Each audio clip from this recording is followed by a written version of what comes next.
નવસારી, વલસાડ અને ડાંગ અને ઉપરવાસમાં વરસાદ હોવાના કારણે ગઈકાલે રાત્રે 10 વાગ્યાથી અત્યાર સુધીમાં 13 ઇંચ વરસાદ વાંસદાની અંદર, એટલે કે 24 કલાકમાં 17 ઇંચથી પણ વધારે વરસાદ વાંસદામાં થયો. 2022માં જે રીતે પાણી આ જ નદીની અંદર જે આવ્યા હતા અને કેટલાક ઘરો જે ડૂબાવમાં ગયા હતા, એ સ્થિતિ કદાચ સર્જાય એ પ્રકારનું અત્યારે દેખાય છે. અને તંત્રને તંત્ર પણ જાગતું છે અને જેટલા લોકોને શિફ્ટિંગ કરવાના છે એ રાત્રે ને રાત્રે શિફ્ટિંગ કરવાનો બધા જ પ્રયત્નો થઈ ગયા છે, હજુ પણ ચાલુ છે. બિલ્લીમોરા, ગણદેવી, ચીખલી આ બધા જ લોકોને મારી વિનંતી છે કે આપણે ખોટો આગ્રહ કરાવ્યા કરતાં આપણને અનુભવ છે, એના આધારે આપણે બધા જ લોકોએ જે ઘરોમાં પાણી આવે છે બધા લોકોએ શિફ્ટિંગ થઈ જવું જોઈએ.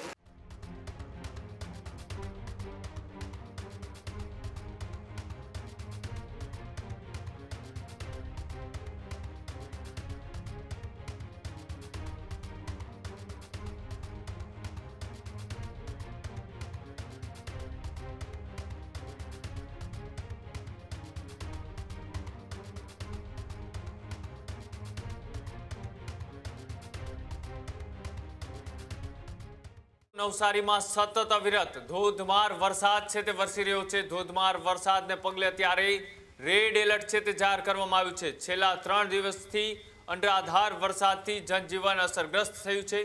હવામાન વિભાગની આગાહીને પગલે રેડ એલર્ટ જાહેર કરવામાં આવ્યું છે. તમામ શાળા કોલેજમાં રજાઓ છે તે જાહેર કરી દેવામાં આવી છે. અનેક કોઝવે અને પુલ એવો પાણીમાં ગરકાવ થયા છે. ડેમ ઓવરફ્લો થતા 17થી વધુ ગામોને અત્યારે એલર્ટ પર રખાયા છે. ત્યારે અંબિકા અને કાવેરી નદી ભયજનક સપાટી ઉપરથી વહેતી થઈ છે. વાંસદા, ચીખલી, બિલીમોરા અને ગણદેવીમાં પૂરનો કહેર છે તે જોવા મળી રહ્યો છે. 170થી વધુ રસ્તાઓ અત્યારે બંધ કરવામાં આવ્યા છે. વાહન વ્યવહાર સંપૂર્ણપણે અત્યારે પ્રભાવિત થયો છે. કેબિનેટ મંત્રી નરેશ પટેલે પણ પૂરગ્રસ્ત વિસ્તારની મુલાકાતે પહોંચ્યા હતા.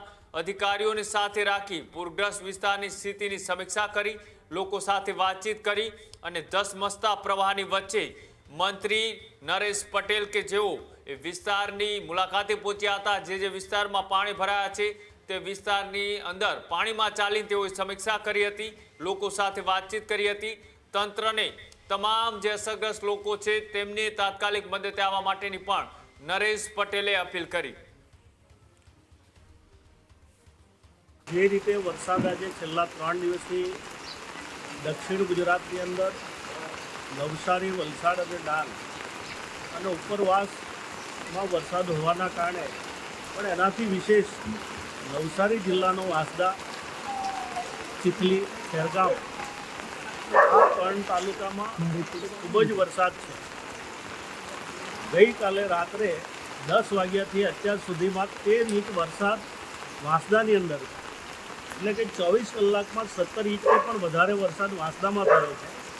એના કારણે અત્યારે હું કાવેરી નદી કિનારે છું. જે રીતે પાણી વધે છે એટલા ઝડપથી પાણી વધે છે કે જે 2022માં જે રીતે પાણી આ જ નદીની અંદર જે આવ્યા હતા અને કેટલાક ઘરો જે ડૂબાવમાં ગયા હતા, એ સ્થિતિ કદાચ સર્જાય એ પ્રકારનું અત્યારે દેખાય છે.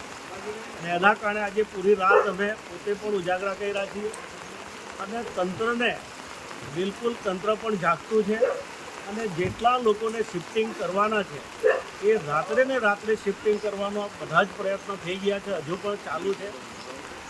જે રીતે જૂજ ડેમ પણ ઓવરફ્લો થઈ રહ્યો છે, એના કારણે હું ચોક્કસ આપના માધ્યમ દ્વારા બિલ્લીમોરા, ગણદેવી, ચીખલી આ બધા જ લોકોને મારી વિનંતી છે કે આપણે ખોટો આગ્રહ કરાવ્યા કરતાં આપણને અનુભવ છે, એના આધારે આપણે બધા જ લોકોએ જે ઘરોમાં પાણી આવે છે બધા લોકોએ શિફ્ટિંગ થઈ જવું જોઈએ. તંત્ર તમારી સાથે છે, સરકાર તમારી સાથે છે. ગઈકાલે હું પણ અમારા માનનીય મુખ્યમંત્રીશ્રીએ તાત્કાલિક આ વરસાદ દક્ષિણ ગુજરાતને ધ્યાનમાં રાખીને મને પણ મોકલી દીધો હતો અને હું પણ કાલે 6 વાગ્યે એટલે બિલ્લીમોરા અને કાંઠા વિસ્તારમાં હું ફરીને આવ્યો છું. પણ ગઈકાલે જે હતું એના કરતાં આજે વધારે પાણી છે, એટલા માટે બધા લોકોને ચેતવું છે. ખેડૂત ભાઈઓ છે એ ખેતરમાં ડ્રોન ઉડાવતા હોય છે ત્યારે આપણે એક પ્રશ્ન સતાવતો હોય છે કે જે આપણે અત્યાર સુધી જીપીએસ ટેકનોલોજીવાળા ડ્રોન વાપર્યા છે, જેથી કરીને મોબાઈલ ટાવર છે અથવા તો હાઈ ટેન્શન લાઈન પસાર થતી હોય, કોઈ વૃક્ષો હોય, ત્યારે જે જીપીએસ ટેકનોલોજીવાળા ડ્રોન છે એમાં ટકરાય અને ટ્રેસ થાય છે. પણ એગ્રીવન લાવ્યું છે જીએનએસએસ ટેકનોલોજી ડ્રોન, જેથી કરીને એ ડ્રોન છે એ કોઈ જગ્યાએ ટકરાય નહીં, પોતાની રીતે જ ડિસિઝન લે છે અને મૂવ થઈ જાય છે, જેથી કરીને જીએનએસએસ ટેકનોલોજી ડ્રોન છે એ વાપરવાનો આગ્રહ રાખો. આ જ પ્રકારની તમામ અપડેટ જોવા માટે ન્યૂઝરૂમ ગુજરાતને લાઇક, શેર અને સબસ્ક્રાઇબ કરવાનું ભૂલતા નહીં.